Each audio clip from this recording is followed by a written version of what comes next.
Hi all, iPlus training സൊല്യൂഷൻസിന്റെ പുതിയൊരു വീഡിയോയിലേക്ക് സ്വാഗതം.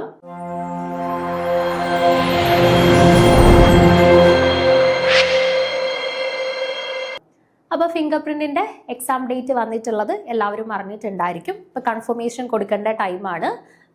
താമസിപ്പിക്കാതെ എല്ലാവരും നേരത്തെ തന്നെ കൺഫർമേഷൻ കൊടുക്കാനായിട്ട് പ്രത്യേകം ശ്രദ്ധിക്കുക. നമ്മൾ ഡിസംബർ 18 കൂടി നമ്മുടെ ഫിംഗർ പ്രിന്റിന്റെ എക്സാം ഡേറ്റ് വന്നിട്ടുണ്ട്. അപ്പോൾ എല്ലാവരും പ്രിപ്പറേഷനിലായിരിക്കും. അപ്പോൾ പ്രിപ്പറേഷൻ നല്ല രീതിയിൽ തന്നെ മുന്നോട്ട് കൊണ്ടുപോവുക. നമുക്കിനി 2 മാസത്തെ സമയം മാത്രമേ ഉള്ളൂ. അപ്പോൾ ആ 2 മാസം കൊണ്ട് നമ്മൾ പരമാവധി ഇഫക്റ്റീവായിട്ട് പ്രിപ്പയർ ചെയ്ത് നല്ല രീതിയിൽ എക്സാം അറ്റൻഡ് ചെയ്യുക എന്നുള്ളതാണ് നമ്മുടെ ഉദ്ദേശം. പിന്നെ ഒരു അഡ്വാൻറ്റേജ് എന്ന് പറഞ്ഞാൽ ഇപ്പോൾ ഓൾറെഡി HSAക്ക് പ്രിപ്പയർ ചെയ്തുകൊണ്ടിരുന്ന ആളുകളെ സംബന്ധിച്ചിടത്തോളം സെയിം സിലബസ് തന്നെയാണ് നമ്മുടെ ഫിംഗർ പ്രിന്റിനും വന്നിട്ടുള്ളത്. ഓക്കെ, അതുകൊണ്ട് തന്നെ ഇപ്പോൾ ഓൾറെഡി HSAക്ക് പ്രിപ്പയർ ചെയ്ത ഒരാളെ സംബന്ധിച്ചിടത്തോളം നമ്മൾ ഈ സിലബസ് കംപ്ലീറ്റ്ലി കവർ ചെയ്ത് വെച്ചിട്ടുണ്ട്. ഓക്കെ, ഇനി നമുക്കൊരു റിവിഷൻ ടൈം പോലെയാണ്. ഓക്കെ, അപ്പോൾ HSAക്ക് ഓൾറെഡി പ്രിപ്പയർ ചെയ്ത് എക്സാം നല്ല രീതിയിൽ എഴുതിയിട്ടുള്ള ഒരാളുകളെ സംബന്ധിച്ചിടത്തോളം ഒരു എക്സ്ട്രാ ബോണസ് ആണ്. നിങ്ങൾക്ക് ഇനി റിവിഷൻ ടൈമാണ്. നിങ്ങളുടെ കയ്യിൽ നോട്ട്സ് ഒക്കെ ഉണ്ടായിരിക്കും. നിങ്ങൾ ഓൾറെഡി കാര്യങ്ങളെല്ലാം പഠിച്ച് കുറേ ക്വസ്റ്റ്യൻസ് ഒക്കെ വർക്ക്ഔട്ട് ചെയ്തിട്ടുണ്ടായിരിക്കും. ഇനി അതെല്ലാം ഒന്ന് റിവൈസ് ചെയ്താൽ മതി. ആവശ്യം പോലെ സമയമുണ്ട്. പക്ഷേ അല്ലാത്ത ആളുകളെ സംബന്ധിച്ചിടത്തോളം കുറേ മുന്നെയാണ് നമ്മുടെ എക്സാമിന് വിളിച്ചിട്ടുള്ളത്. അപ്പോൾ കുറച്ചധികം സമയം ഇപ്പോൾ കിട്ടിയിട്ടുണ്ട്. ഓൾറെഡി എല്ലാവരും കുറേ കാര്യങ്ങളെല്ലാം പഠിച്ചു വെച്ചിട്ടുണ്ടായിരിക്കും. അപ്പോൾ ഇനി അത് സിസ്റ്റമാറ്റിക് ആയിട്ട് ഇനിയുള്ള 2 മാസം കൊണ്ട് അത് സിസ്റ്റമാറ്റിക് ആയിട്ട് ഇഫക്റ്റീവായിട്ട് മുന്നോട്ട് കൊണ്ടുപോവുക എന്നുള്ളതാണ് നമുക്ക് മുന്നിലുള്ള പ്രധാനപ്പെട്ട ലക്ഷ്യം. ഓക്കെ, അപ്പോൾ അത് പ്രത്യേകം ശ്രദ്ധിക്കുക. 2 മാസം 2-2.5 മാസം സമയമേ നമ്മുടെ മുന്നിലുള്ളൂ. അപ്പം സമയം ഒട്ടും വേസ്റ്റ് ആക്കാണ്ട് പരമാവധി ഇഫക്റ്റീവായിട്ട് മുന്നോട്ട് കൊണ്ടുപോകാനായിട്ട് നമ്മൾ പ്രത്യേകം ശ്രദ്ധിക്കുക. ഓക്കെ, പിന്നെ പ്രധാനപ്പെട്ട ഒരു കാര്യം, ഇത് ഒരു പർട്ടിക്കുലർ സബ്ജക്റ്റ് മാത്രം ഉള്ള എക്സാം അല്ല. ഫിസിക്സ് ഗ്രാജുവേറ്റ്സിനും കെമിസ്ട്രി ഗ്രാജുവേറ്റ്സിനും ഒരുപോലെ അപ്ലൈ ചെയ്യാൻ പറ്റുന്ന ഒരു എക്സാം ആയിരുന്നു. ഓക്കെ, അപ്പോൾ നിങ്ങൾക്കറിയാം പകുതി ചോദ്യങ്ങൾ ഫിസിക്സ് പാർട്ടിൽ നിന്നാണ്, പകുതി ചോദ്യങ്ങൾ കെമിസ്ട്രി പാർട്ടിൽ നിന്നാണ് വരുന്നത് അല്ലേ. അപ്പോൾ 2 സബ്ജക്ട്സിനും ഒരുപോലെ ഇമ്പോർട്ടൻസ് കൊടുത്ത് പഠിക്കുക. ഞാനിപ്പോൾ കെമിസ്ട്രി ഗ്രാജുവേറ്റ്സ് ആണെന്ന് പറഞ്ഞിട്ട് നമ്മൾ കെമിസ്ട്രി മാത്രം ഫോക്കസ് ചെയ്യരുത്. നമ്മൾ ഫിസിക്സും പഠിക്കണം. അതേപോലെ ഫിസിക്സ് ഗ്രാജുവേറ്റ്സിനെ സംബന്ധിച്ചിടത്തോളം കെമിസ്ട്രി പാടാന്ന് പറഞ്ഞിട്ട് കെമിസ്ട്രി സ്കിപ്പ് ചെയ്യരുത്. ഓക്കെ, അപ്പോൾ രണ്ടും നല്ല രീതിയിൽ പഠിച്ച് നല്ല രീതിയിൽ ആൻസർ ചെയ്യുന്ന അല്ലെ നല്ല രീതിയിൽ എക്സാം അറ്റംപ്റ്റ് ചെയ്യുന്ന ഒരാളെ സംബന്ധിച്ചിടത്തോളം റാങ്ക് ലിസ്റ്റിൽ എത്തുക എന്നല്ല, റാങ്ക് ലിസ്റ്റിൽ തന്നെ ടോപ്പിലെത്താനായിട്ട് പറ്റുള്ളൂ. നമ്മുടെ സബ്ജക്റ്റ് നല്ല വൃത്തിക്ക് പഠിച്ചു, എല്ലാ കാര്യങ്ങളും പഠിച്ചു, അത് നല്ലപോലെ എഴുതി എന്ന് പറഞ്ഞു കഴിഞ്ഞാൽ നമുക്ക് റാങ്ക് ലിസ്റ്റിൽ ചിലപ്പോൾ എത്തിപ്പെടാനായിട്ട് പറ്റുമായിരിക്കും. പക്ഷേ ടോപ്പ് റാങ്കിലോട്ട് നമുക്ക് എത്തിപ്പെടാനായിട്ട് പറ്റത്തില്ല. അപ്പം 2 സബ്ജക്ട്സിനും ഒരേ ഇമ്പോർട്ടൻസ് കൊടുത്ത് നിങ്ങൾ പഠിക്കുക. ഓക്കെ, അപ്പോൾ ഇന്ന് നമ്മൾ ചെയ്യാനായിട്ട് ഉദ്ദേശിക്കുന്നത് ഇതിൻ്റെ ഒരു സിലബസ് അനാലിസിസ് പ്ലസ് നിങ്ങൾ ഇനിയുള്ള ടൈം ഇഫക്റ്റീവായിട്ട് എങ്ങനെ പ്രിപ്പയർ ചെയ്യാം എന്നതിനെ കുറിച്ചിട്ട് ഒരു ചെറിയൊരു വീഡിയോയാണ് നമ്മൾ ഇന്ന് ഉദ്ദേശിക്കുന്നത്. അപ്പോൾ ആദ്യം നമുക്ക് നമ്മുടെ സിലബസ് ഒന്ന് അനലൈസ് ചെയ്യാം. നമുക്ക് 4 മൊഡ്യൂൾസ് ഫിസിക്സിൻ്റെയും കൊടുത്തിട്ടുണ്ട്, 4 മൊഡ്യൂൾസ് കെമിസ്ട്രിയുടെയും കൊടുത്തിട്ടുണ്ട്. അപ്പോൾ അതിൽ കെമിസ്ട്രിയുടെ ഒരു മൊഡ്യൂൾസിൻ്റെ ഒരു ഡിസ്കഷൻ ആൻഡ് സ്റ്റഡി പ്ലാൻ ആണ് നമ്മൾ ഇന്ന് ഡിസ്കസ് ചെയ്യാനായിട്ട് പോകുന്നത്. അപ്പം കെമിസ്ട്രിയുടെ 5ാമത്തെ മൊഡ്യൂൾ തൊട്ട് 8ാമത്തെ മൊഡ്യൂൾ വരെയുള്ള പോർഷൻസ് ആണ് കെമിസ്ട്രി ഭാഗങ്ങളായിട്ട് തന്നിട്ടുള്ളത്. പിന്നെ ഒരു അഡ്വാൻറ്റേജ് എന്താണെന്ന് വെച്ചാൽ ഫിസിക്സ് സിലബസിൽ കൊടുത്തിട്ടുള്ള കുറച്ച് പോർഷൻസ് നമ്മൾ ഓൾറെഡി കെമിസ്ട്രിക്കാരും കൂടെ പഠിക്കുന്നതാണ്.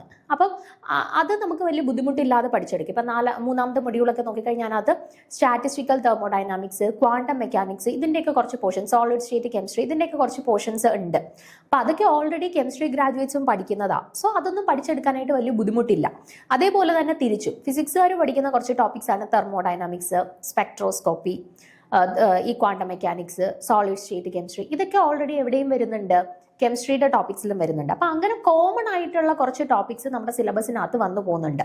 അതുകൊണ്ട് തന്നെ കുറേ പോർഷൻസ് ഫിസിക്സുകാരെ സംബന്ധിച്ചിടത്തോളം കെമിസ്ട്രിയിൽ സുഖമായിട്ട് പഠിച്ചെടുക്കാം, അതുപോലെ കെമിസ്ട്രിക്കാരെ സംബന്ധിച്ചിടത്തോളം ഫിസിക്സിലും സുഖമായിട്ട് പഠിച്ചെടുക്കാം. ആ രീതിയിലാണ് സിലബസ് സെറ്റ് ചെയ്ത് വന്നിട്ടുള്ളത്. ഓക്കെ, അത് നമ്മുടെ ഒരു അഡ്വാൻറ്റേജ് ആണ്. ഓക്കെ, അപ്പോൾ നമ്മൾ ഫസ്റ്റ് 5ാമത്തെ മൊഡ്യൂൾ നോക്കാം. 5ാമത്തെ മൊഡ്യൂളിൽ ആദ്യം കൊടുത്തിട്ടുള്ള കുറച്ച് പോർഷൻസ് നമ്മുടെ ക്വാണ്ടം കെമിസ്ട്രി ബേസ്ഡ് ആയിട്ടുള്ള ടോപ്പിക്സ് ആണ്. ഫസ്റ്റ് കൊടുത്തിട്ടുള്ള കുറച്ച് ടോപ്പിക്സ് അതിനകത്ത് eigen functions, eigen values, postulates of quantum mechanics, then Schrodinger wave equations, then particle in a one-dimension box in the application, then normalization of wave functions, then applications of Schrodinger wave equation to hydrogen atom. ഇത്രയും കാര്യങ്ങളാണ്.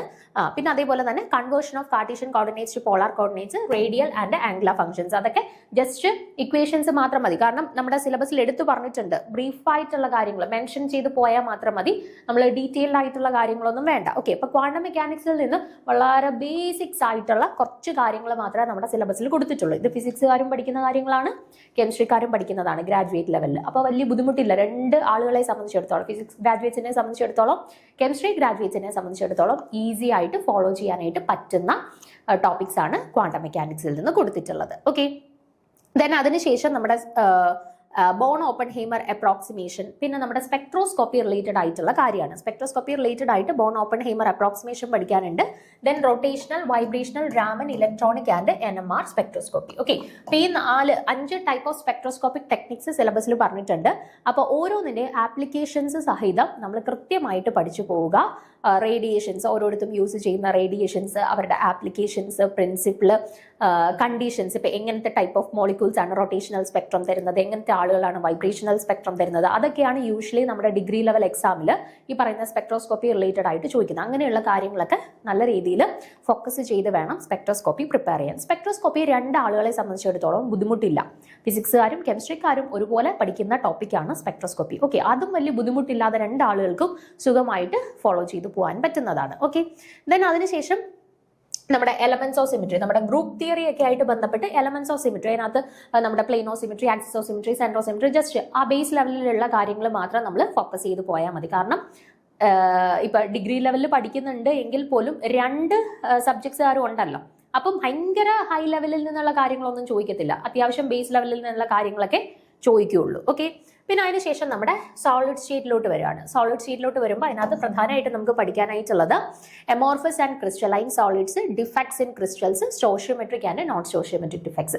Defects വളരെ important ആണ്. മിക്ക പരീക്ഷകൾക്കും ഡിഫെക്ട്സുമായിട്ട് ബന്ധപ്പെട്ട് എന്തെങ്കിലുമൊക്കെ ചോദ്യങ്ങൾ വരാം. Schottky defect, Frenkel defect, അതുമായിട്ട് ബന്ധപ്പെട്ട സ്റ്റേറ്റ്മെന്റ് വൈസ് ചോദ്യങ്ങൾ വരാം. എഫ് സെന്റർ വളരെ ഇമ്പോർട്ടന്റ് ആണ്, എഫ് സെന്ററുമായിട്ട് ബന്ധപ്പെട്ട ചോദ്യങ്ങൾ വരാം. ഓക്കെ, അപ്പം നല്ല വൃത്തിക്ക് പഠിക്കേണ്ട ഒരു ടോപ്പിക്കാണ് സോളിഡ് സ്റ്റേറ്റ് കെമിസ്ട്രി. ഇതും ഫിസിക്സുകാരും കെമിസ്ട്രിക്കാരും പഠിക്കുന്ന ടോപ്പിക്കാണ്.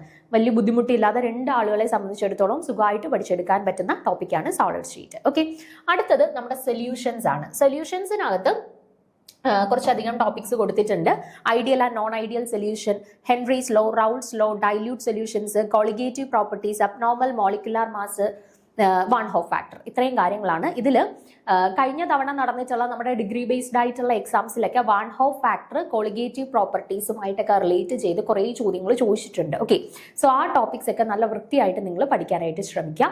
Then ideal solutions, non ideal സൊല്യൂഷൻസിന്റെ ഒക്കെ എക്സാമ്പിൾസ് ഒക്കെ കൃത്യമായിട്ട് നോക്കി വെച്ചേക്കുക. പോസിറ്റീവ് നെഗറ്റീവ് ഡീവിയേഷൻസ് കാണിക്കുന്നത് ആരൊക്കെയാണ്, അതേപോലെ തന്നെ azeotropes, minimum boiling azeotropes, maximum boiling azeotropes, അതിന്റെയൊക്കെ എക്സാമ്പിൾസ് നല്ല വൃത്തിക്ക് പഠിച്ചു വെച്ചേക്കുക. അതൊക്കെയാണ് സാധാരണ ഡിഗ്രി ലെവൽ എക്സാമിന് റിപ്പീറ്റഡ്ലി ചോദിക്കുന്ന, സൊല്യൂഷൻസിന്റെ ഭാഗത്ത് നിന്നും റിപ്പീറ്റഡ്ലി ചോദിക്കുന്ന ചില ചോദ്യങ്ങൾ കേട്ടോ. അപ്പൊ colligative properties, one Hoff factor വളരെ ഇമ്പോർട്ടന്റ് ആണ്.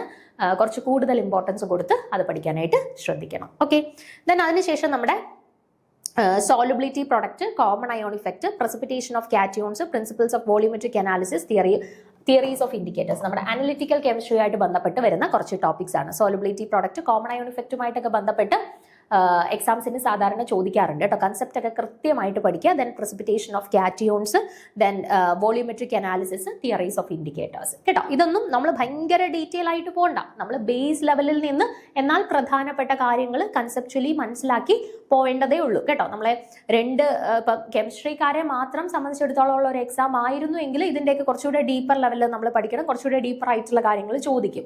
പക്ഷേ രണ്ട് ഗ്രാജുവേറ്റ്സിനെയും കൂടെ ഒരുപോലെ ഉദ്ദേശിച്ചുകൊണ്ടുള്ള ഒരു എക്സാം ആയതുകൊണ്ട് തന്നെ ബേസ് ലെവൽ അല്ലെങ്കിൽ കൺസെപ്ച്വൽ ലെവലിലുള്ള കാര്യങ്ങൾ നിങ്ങൾ കൂടുതലായിട്ട് മനസ്സിലാക്കി പോകുന്നതായിരിക്കും നമുക്ക് നല്ല രീതിയിൽ എക്സാം പ്രിപ്പയർ ചെയ്യാൻ ഹെൽപ്ഫുൾ. ഇപ്പം ലാസ്റ്റ് ടൈമിൽ HSA ഇപ്പം നടന്നിട്ടുള്ള HSA physical science exam attempt ചെയ്തവരെ സംബന്ധിച്ചിടത്തോളം അറിയാം, അത്യാവശ്യം സിമ്പിൾ ആയിട്ടുള്ള ചോദ്യങ്ങളെ ചോദിച്ചിട്ടുള്ളൂ. നമുക്ക് ഭയങ്കരമായിട്ട് ബുദ്ധിമുട്ടിക്കുന്ന രീതിയിലുള്ള ചോദ്യങ്ങളൊന്നുമില്ല. ബേസ് ലെവലിൽ കൺസെപ്ച്വലി കാര്യങ്ങൾ പഠിച്ച ഒരാളെ സംബന്ധിച്ചിടത്തോളം നല്ല രീതിയിൽ അറ്റംപ്റ്റ് ചെയ്യാൻ പറ്റുന്ന രീതിയിലുള്ള ക്വസ്റ്റ്യൻസ് മാത്രമേ ചോദിച്ചിട്ടുള്ളൂ. സെയിം സിലബസ് ആണല്ലോ ഇവിടെയും. അപ്പം ആ ഒരു പാറ്റേൺ ഓഫ് ചോദ്യങ്ങൾ തന്നെ നമുക്ക് ഇവിടെയും പ്രതീക്ഷിക്കാം. അതിൽ മാത്രം ഫോക്കസ് ചെയ്ത് നമ്മൾ ഇപ്പോൾ ഓരോ പ്രാവശ്യം നടക്കുന്ന എക്സാമിൻ്റെയും സ്റ്റാൻഡേർഡ് ലെവലിൽ കുറച്ച് വേരിയേഷൻസ് വ്യത്യാസങ്ങൾ വരാം. സാധാരണ ഇപ്പം കുറച്ച് വർഷങ്ങളായിട്ട് എക്സാമിൻ്റെ സ്റ്റാൻഡേർഡ് കുറച്ച് കൂടി വരികയാണ്. പക്ഷെ നമ്മൾ HSCക്കും ആ രീതിയിലായിരുന്നു പ്രതീക്ഷിച്ചത്. കുറച്ചുകൂടെ ഹയർ സ്റ്റാൻഡേർഡ് ചോദ്യങ്ങൾ വരും എന്നായിരുന്നു പ്രതീക്ഷിച്ചത്.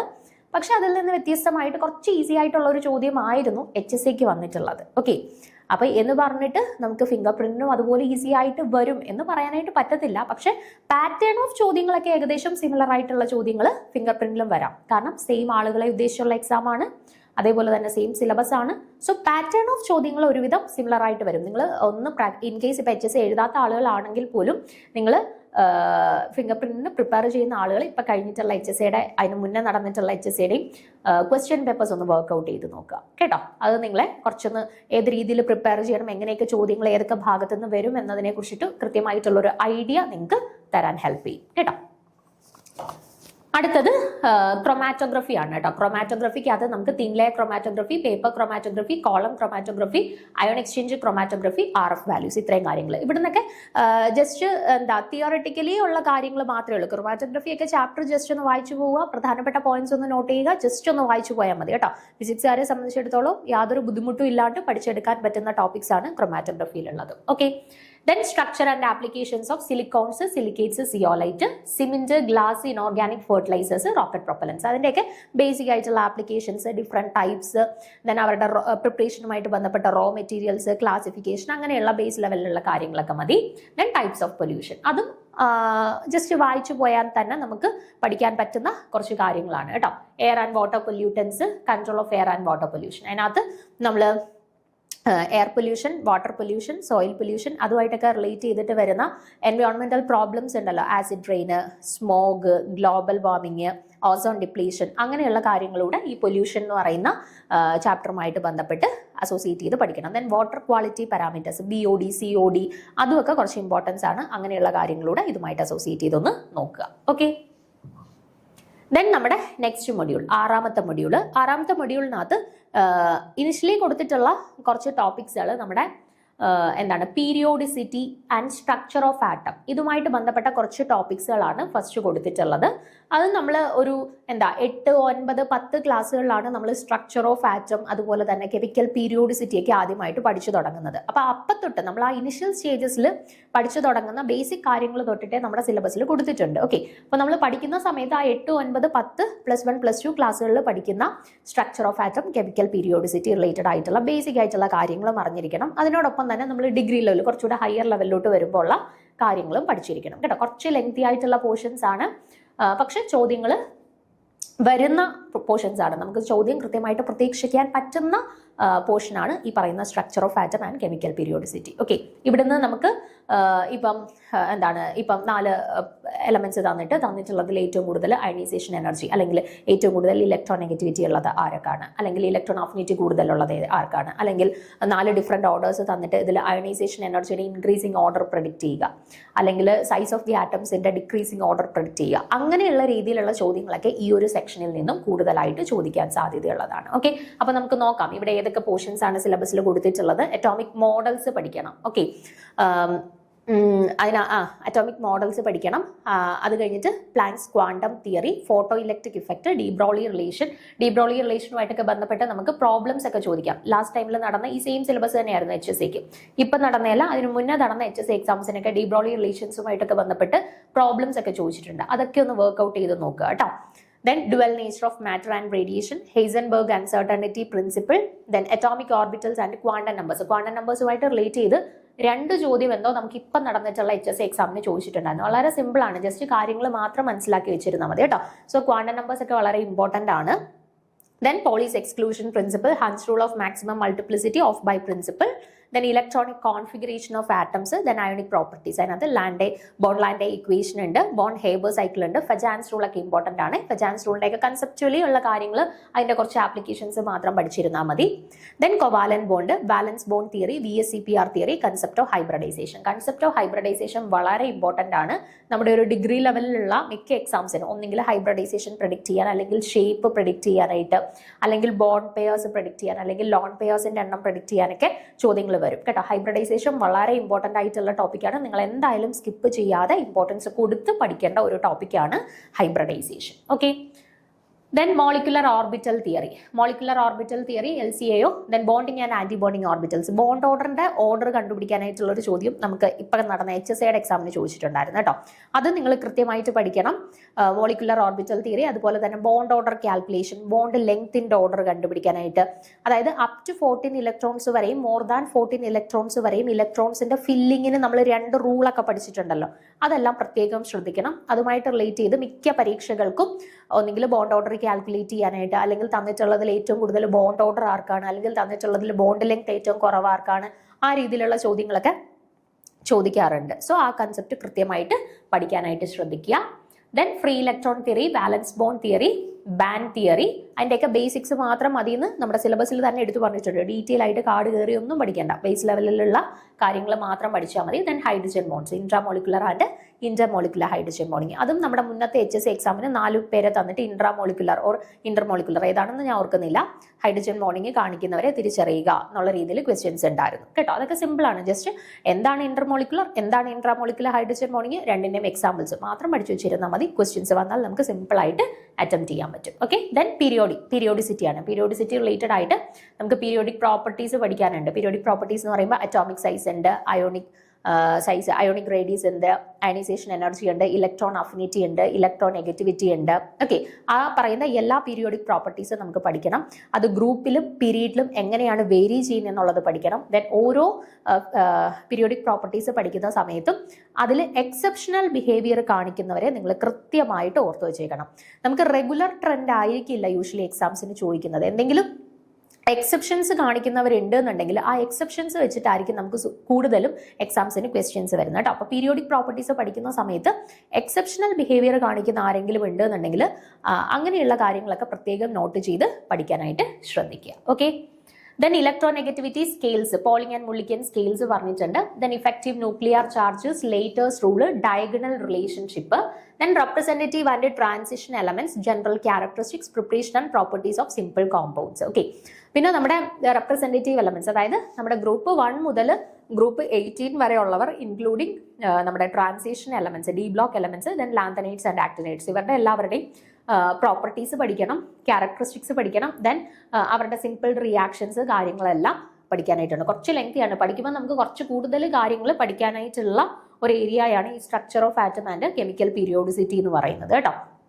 കുറച്ച് കൂടുതൽ സമയം നമ്മൾ ഈ ഒരു ചാപ്റ്റർ പഠിക്കുന്നതിന് വേണ്ടിയിട്ട് ഇൻവെസ്റ്റ് ചെയ്യേണ്ടി വരും. ഓക്കെ, ദെൻ അടുത്തത് നമ്മുടെ മെറ്റലർജി റിലേറ്റഡ് ആയിട്ടുള്ള പോർഷൻസ് ആണ്. അതിനകത്ത് metals, concentration of metals, refining of metals, extractive metallurgy of aluminium, iron, nickel, copper and titanium, classification of steel and hardening of steel. ഇത്രയുമാണ് നമ്മുടെ മെറ്റലർജി റിലേറ്റഡ് ആയിട്ട് ചോദിച്ചിട്ടുള്ളത്. മെറ്റലർജി റിലേറ്റഡ് ആയിട്ട് നമുക്ക് ഓർസുമായിട്ട്, അതായത് ഇപ്പോൾ ഒരു ഓർ തന്നിട്ട് അത് ഏത് മെറ്റലിൻ്റെ ഓറാണ്, അല്ലെങ്കിൽ മെറ്റൽ തന്നിട്ട് അതിൻ്റെ കറസ്പോണ്ടിങ് ഓർ ഏതാണ് എന്നൊക്കെ ഐഡന്റിഫൈ ചെയ്യാനുള്ള ചോദ്യങ്ങളൊക്കെ കൂടുതലായിട്ടും ചോദിക്കുന്നത്. ദെൻ അലോയ്സ് റിലേറ്റഡ് ആയിട്ടുള്ള ചോദ്യങ്ങൾ, അതൊക്കെയാണ് കൂടുതലും റിപ്പീറ്റ് ചെയ്ത് ചോദിക്കുന്നത്. സോ അങ്ങനെയുള്ള കാര്യങ്ങൾക്ക് കുറച്ച് ഇമ്പോർട്ടൻസ് കൊടുത്ത് മെറ്റലർജി പഠിക്കുന്ന സമയത്ത് പഠിക്കുക കേട്ടോ. മെറ്റലർജിയിൽ നിന്ന് കണ്ടമാനം ചോദ്യങ്ങൾ ചോദിക്കാൻ സാധ്യതയുള്ള ഒരു ചാപ്റ്ററാണ്.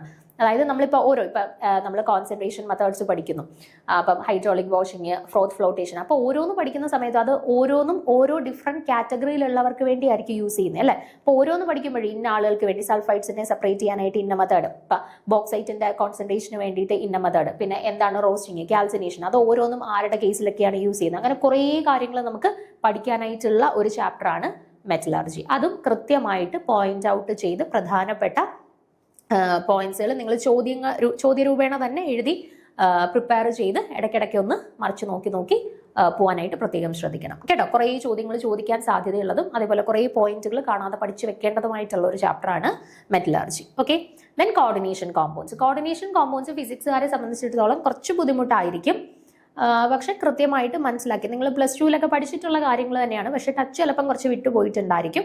കാര്യങ്ങൾ കുറച്ച് കൃത്യമായിട്ട് മനസ്സിലാക്കി പഠിക്കാനായിട്ട് ശ്രദ്ധിക്കുക. നമ്മുടെ ഇപ്പം നടന്ന HSCക്കും കോർഡിനേഷൻ കെമിസ്ട്രി റിലേറ്റഡ് ആയിട്ട് 1 or 2 ഓർക്കുന്നില്ല, ക്വസ്റ്റ്യൻസ് വന്നിട്ടുണ്ടായിരുന്നു കേട്ടോ.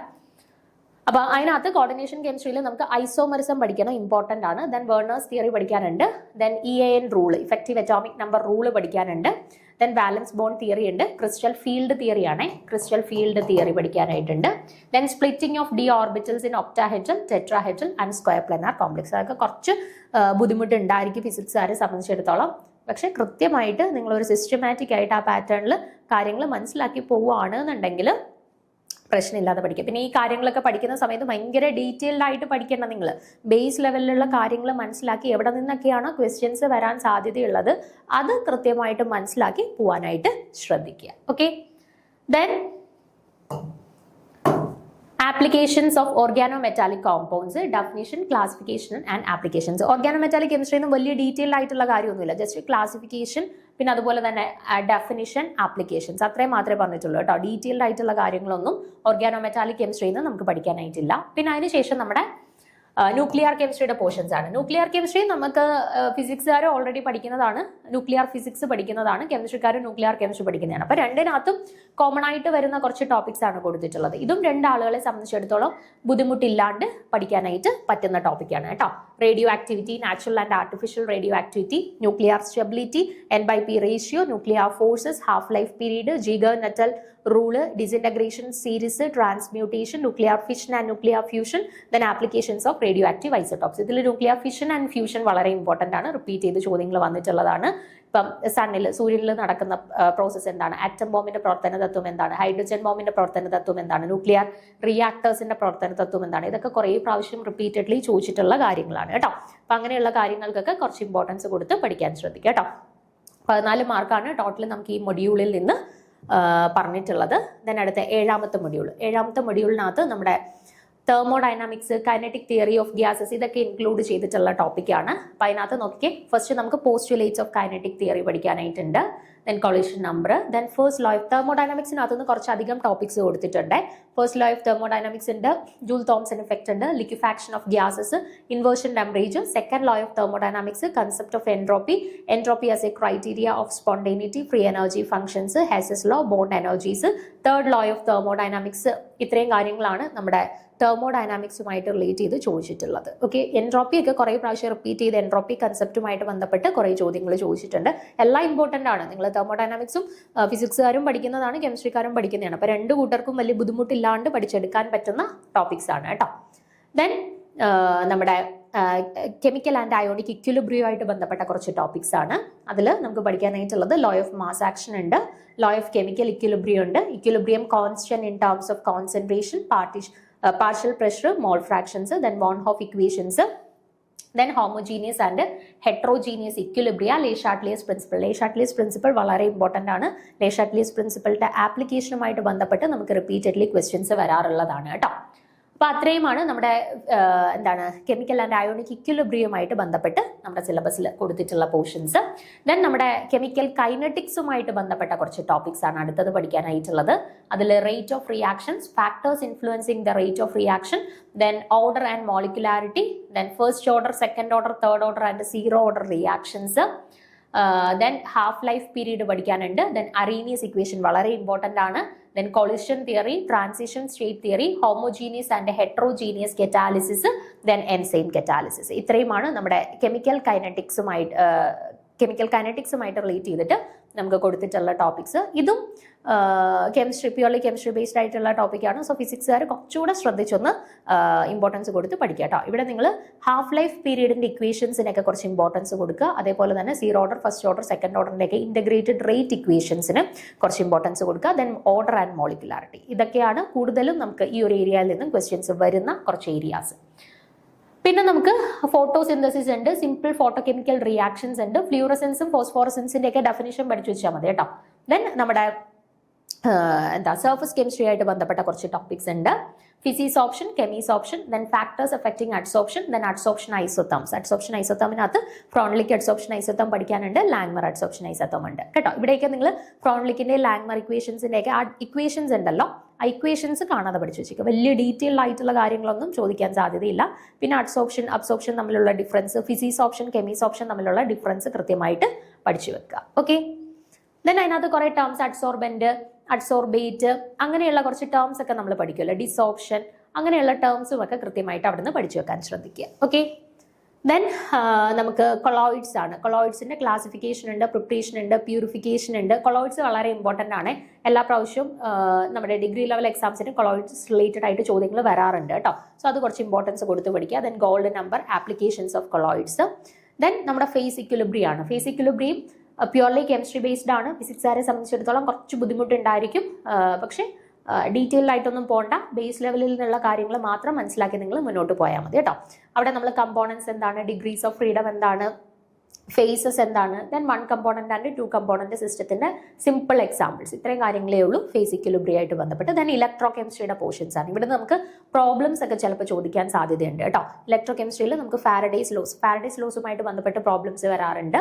നെർൻസ് ഇക്വേഷനുമായിട്ട് ബന്ധപ്പെട്ടും പ്രോബ്ലംസ് ചോദിക്കാറുണ്ട് കേട്ടോ. Then Kohlrausch's law, Arrhenius theory, Ostwald dilution law, Debye Hückel, Onsager equation for strong electrolytes, galvanic cells, electrochemical series, Nernst equation, ഇത്രയും കാര്യങ്ങളാണ് നമ്മുടെ 7ാമത്തെ മൊഡ്യൂളിൽ കൊടുത്തിട്ടുള്ളത്. ദെൻ 8ാമത്തെ module completely purely organic chemistry based ആയിട്ടുള്ള ടോപ്പിക്സ് ആണ് കേട്ടോ. Uniqueness of carbon, classification of organic compounds, പിന്നെ അതിനുശേഷം സ്റ്റീരിയോ കെമിസ്ട്രിയുടെ കുറച്ച് പോർഷൻസ് ആണ് കൊടുത്തിട്ടുള്ളത്. Diastereomers, then racemic mixtures, resolution method. Then ഇത് വളരെ ഇമ്പോർട്ടൻ്റ് ആണ്, നമ്മുടെ inductive effect, mesomeric effect, hyperconjugation and electromeric effect. ഇത് റിലേറ്റഡ് ആയിട്ട് നമുക്ക് റിപ്പീറ്റഡ്ലി ഡിഗ്രി ബേസ്ഡ് എക്സാംസിന് ചോദ്യങ്ങൾ വരാറുള്ളതാണ്. ഈ പ്രാവശ്യത്തെ HSC എക്സാമിനും ചോദിച്ചിട്ടുണ്ടായിരുന്നു. എനിക്കൊന്ന് മിസോമറിക് ഇഫക്റ്റിൽ റിലേറ്റഡ് ആയിട്ടുള്ള ചോദ്യമായിരുന്നു തോന്നുന്നു ചോദിച്ചിട്ടുള്ളത്. ദെൻ നമ്മുടെ organic reactions, SN1 SN2 reactions വളരെ ഇമ്പോർട്ടൻ്റ് ആണ്. E1 E2 വളരെ ഇമ്പോർട്ടൻ്റ് ആണ്, റിപ്പീറ്റഡ്ലി ചോദ്യം വരുന്ന ഏരിയയാണ്. ദെൻ കുറച്ച് നോമൻക്ലേച്ചർ ആൻഡ് പ്രിപ്പറേഷൻ റിലേറ്റഡ് കാര്യങ്ങൾ കൊടുത്തിട്ടുണ്ട്. ദെൻ ആരോമാറ്റിസിറ്റി, ദെൻ നമ്മുടെ പോളിമേഴ്സ് ആൻഡ് ബയോമോളിക്യൂൾസ്. പോളിമേഴ്സും ബയോമോളിക്യൂൾസും വളരെ ഇമ്പോർട്ടൻ്റ് ആണ്. മിക്കവാറുമുള്ള ഡിഗ്രി ബേസ്ഡ് ആയിട്ടുള്ള എല്ലാ എക്സാംസിനും ക്വസ്റ്റ്യൻസ് വരുന്ന 2 ഏരിയാസും കൂടിയാണ് കേട്ടോ. അതും കൃത്യമായിട്ട് ബയോമോളിക്യൂൾസ് ഒക്കെ ജസ്റ്റ് വായിച്ചു പോയാൽ മതി. വായിച്ചു പോകുമ്പോൾ ഇമ്പോർട്ടൻ്റ് ആയിട്ടുള്ള പോയിന്റ്സ് നിങ്ങൾ ക്വസ്റ്റ്യൻസിന്റെ രൂപത്തിൽ തന്നെ എഴുതി പഠിക്കുക. ധാരാളം ചോദ്യങ്ങൾ പ്രതീക്ഷിക്കാവുന്ന ഒരു ടോപ്പിക്കാണ് ബയോമോളിക്യൂൾസ്. അപ്പം ഇത്രയാണ് നമ്മുടെ കെമിസ്ട്രി ബേസ്ഡ് ആയിട്ടുള്ള സിലബസിനകത്ത് ഇൻക്ലൂഡഡ് ആയിട്ടുള്ളത്. ഇനി ഈ പറയുന്ന പോർഷൻസ് മാത്രമേ ചോദിക്കാവൂ എന്ന് യാതൊരു നിർബന്ധമില്ല. ഇതിന്റെ പുറത്ത് നിന്ന് നമുക്ക് ക്വസ്റ്റ്യൻസ് പ്രതീക്ഷിക്കാം കേട്ടോ.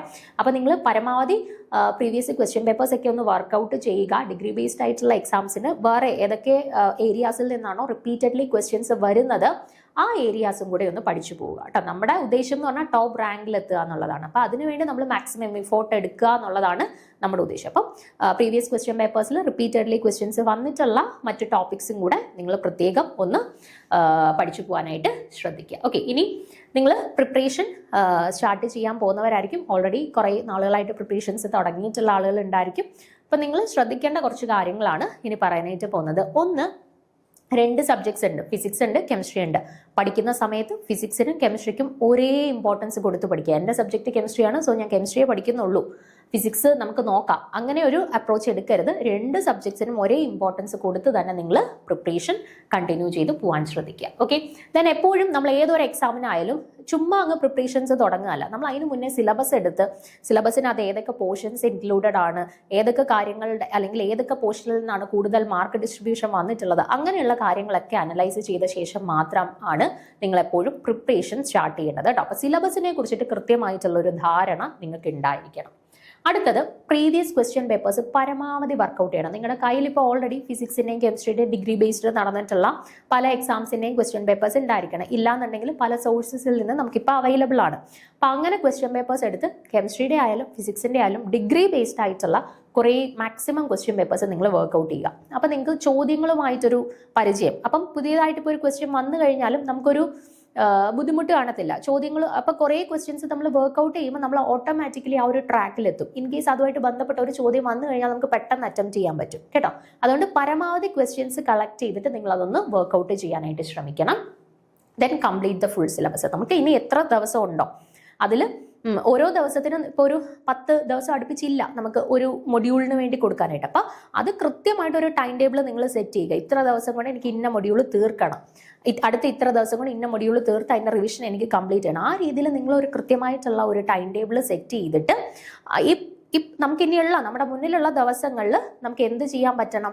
ഈ പോർഷൻസ് കംപ്ലീറ്റ് ആയിട്ട്, ഈ സിലബസ് കംപ്ലീറ്റ് ആയിട്ട്, നമുക്കിപ്പോൾ ഏതെങ്കിലുമൊക്കെ ചെറിയ ടോപ്പിക്ക് നമുക്ക് ബുദ്ധിമുട്ടുണ്ട് എന്നുണ്ടെങ്കിൽ ഓക്കെ നമുക്ക് സ്കിപ്പ് ചെയ്യാം എന്ന് പറഞ്ഞിട്ട് കംപ്ലീറ്റ് ആയിട്ട് ഒരു മൊഡ്യൂളായിട്ടൊന്നും നമ്മൾ ഒരിക്കലും സ്കിപ്പ് ചെയ്യരുത്. നമുക്ക് പറ്റാവുന്ന രീതിയിൽ മാക്സിമം എഫോർട്ട് എടുക്കുക. നമുക്ക് പഠിക്കാൻ പറ്റുന്ന കംപ്ലീറ്റ് പോർഷൻസ് നമ്മൾ കവർ ചെയ്യാനായിട്ട് ശ്രദ്ധിക്കുക. Okay, then prepare short notes. നമ്മളെപ്പോഴും പഠിക്കുന്ന സമയത്ത് നിങ്ങൾ ഷോർട്ട് നോട്ട്സ് പ്രിപ്പയർ ചെയ്ത് വെച്ചേക്കാം. നമുക്ക് ഇപ്പോൾ ഒരാഴ്ച എൻഡിൽ വരുമ്പോഴത്തേന് ആ സൺഡേസിലോ മറ്റോ ഇരുന്ന് നിങ്ങൾ ആ ആഴ്ച പഠിച്ച കംപ്ലീറ്റ് കാര്യങ്ങൾ ജസ്റ്റ് ആ ഷോർട്ട് നോട്ട് ഒന്ന് റിവൈസ് ചെയ്ത് ഓർത്തെടുക്കാനായിട്ട് ശ്രദ്ധിക്കുക. Then maximum question papers work out ചെയ്യുക. വീക്ക്ലി റിവിഷൻസ്, നിങ്ങൾ ഒരാഴ്ച എന്ത് പഠിച്ചോ ആ ആഴ്ചയുടെ എൻഡിൽ നിങ്ങൾ അത് ഫുൾ ഒന്ന് നോക്കുക. അതുമായിട്ട് ബന്ധപ്പെട്ട പരമാവധി ക്വസ്റ്റ്യൻസ് ഒന്ന് കളക്ട് ചെയ്യുക. ദെൻ അതൊന്ന് വർക്ക്ഔട്ട് ചെയ്യുക കേട്ടോ. ഈ രീതിയിൽ കൃത്യമായിട്ട് സിസ്റ്റമാറ്റിക് ആയിട്ട് പോവുകയാണെന്നുണ്ടെങ്കിൽ നിങ്ങൾക്ക് നല്ല ഒരു റാങ്കിൽ എത്തിപ്പെടാനായിട്ട് പറ്റും. നമ്മൾ I+ൽ ഫിംഗർ പ്രിന്റിന്റെ കോഴ്സ് നിങ്ങൾക്ക് അവൈലബിൾ ആണ്. നമ്മുടെ ഈ സിലബസ് നമ്മളൊരു 90-95% കംപ്ലീറ്റ്ലി കവർ ചെയ്തിട്ടുണ്ട്. ആർക്കെങ്കിലും ജോയിൻ ചെയ്യാൻ താല്പര്യം ഉണ്ടെന്നുണ്ടെങ്കിൽ ഡിസ്ക്രിപ്ഷനിൽ കോൺടാക്ട് കൊടുത്തിട്ടുണ്ട്. Okay, thank you.